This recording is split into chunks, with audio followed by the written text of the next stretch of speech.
Ils sont deux, un père, Frédéric, l'autre, Valentin, son fils. L'un a bourlingué dans le monde impitoyable de la pub, l'autre a grandi dans un bain de pixels et d'émotions. Ensemble, ils ont troqué les slogans pour le cinéma, et quel cinéma! Pas une fresque pompeuse ni un manifeste décousu.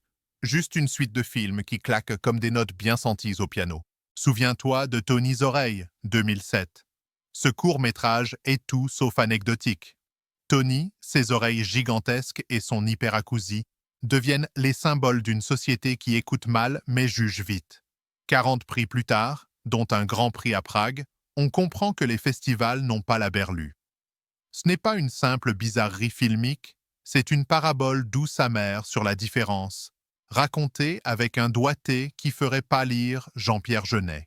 Puis il y a eu 216 mois, 2012, ou comment enfermer l'humanité dans 18 ans de tôle, le tout en quelques minutes.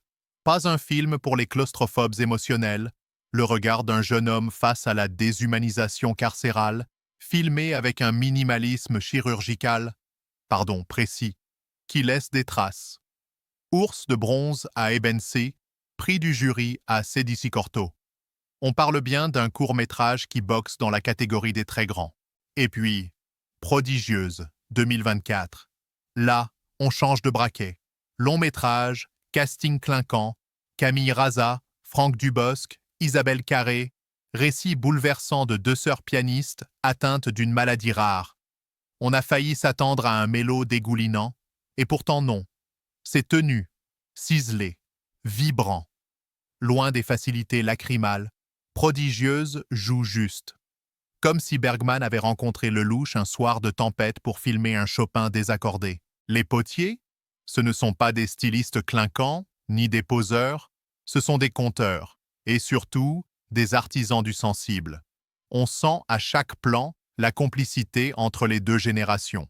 Le père apporte la sagesse, le fils l'audace, le tout sans jamais sombrer dans le démonstratif. Il y a du Jacques Demy dans leur douceur, du Tavernier dans leur rigueur, et un soupçon de Spike Jonze dans leur regard poétique sur l'étrangeté du quotidien.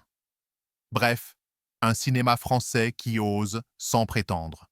Et dans ce paysage saturé de conformisme, les potiers tracent leur sillon, singulier, sincère, subtil.